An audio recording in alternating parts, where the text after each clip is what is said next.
leaving only the cocks alive. The sorrowful sitting hens, all broody, were in another dark, evil-smelling shed, and they died too.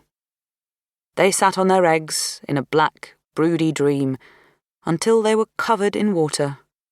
They squawked a little, but that was all.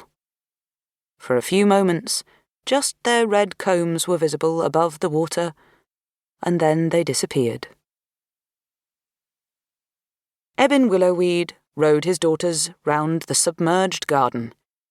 He rowed with gentle, ineffectual strokes, because he was a slothful man, but a strong vein of inquisitiveness kept him from being entirely indolent.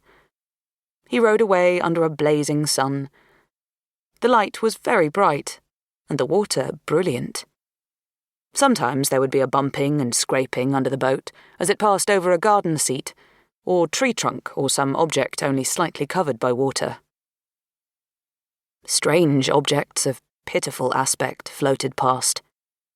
The bloated body of a drowned sheep, the wool withering about in the water, a white beehive with the perplexed bees still around, a newborn pig, all pink and dead, and the mournful bodies of the peacocks. It seemed so stark to see such sorrowful things under the blazing sun and blue sky. A mist of rain would have been more fitting. Now a tabby cat, with a distended belly, passed, its little paws showing above the water, its small head hanging low. Ebbin Willoweed turned his round blue eyes in its direction with interest, and poked at it with his oar. His daughters were filled with sadness, and asked to be taken back to the house, but he turned the boat towards the river. Then the current became much stronger, and there was the sound of swirling water against trees and posts, and he had to get one of the girls to take an oar to get the boat back to the safety of the garden. After this exertion, he became quite agreeable to returning to the house.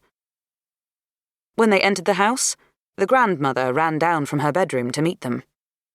She splashed into the watery hall and cried in her deep, rather nasal voice, "Tell me all about the flood. Has the bridge been damaged? Is the weir still standing? Has anyone been drowned, do you know?" She bombarded them with questions.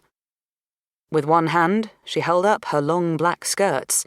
With the other, she clutched her large, curved ear trumpet. Emma, the eldest granddaughter, took the trumpet and shouted down it for a few moments. It became filled with beads of moisture, and she handed it back to her grandmother and wiped her mouth on her cotton skirt. The grandmother cried, "Don't go yet. Tell me more. What about my rose beds?" Her son seized the trumpet she was wildly waving above her head and shouted down its black depths, "Dead animals floating everywhere.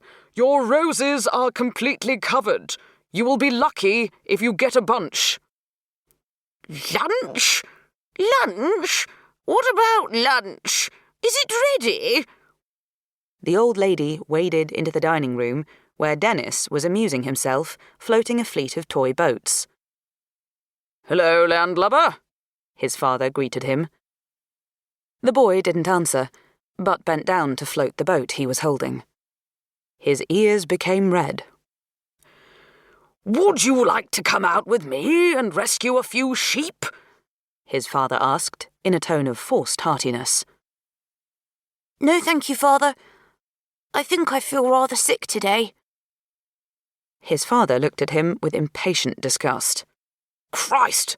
Don't you ever want to do anything, you little sissy? Oh well, I'll go up to my room. It's the only comfortable place today. No newspapers, I suppose." He left the room still grumbling, and mounted the stairs to his den at the top of the house. "Anyone might feel sick," the small boy said to himself, and went on playing with his boats. He had made them himself, and they were his great pride. "Don't mind, father," said Hattie. "Have you realised this flood will put our lessons out of father's mind for days? Perhaps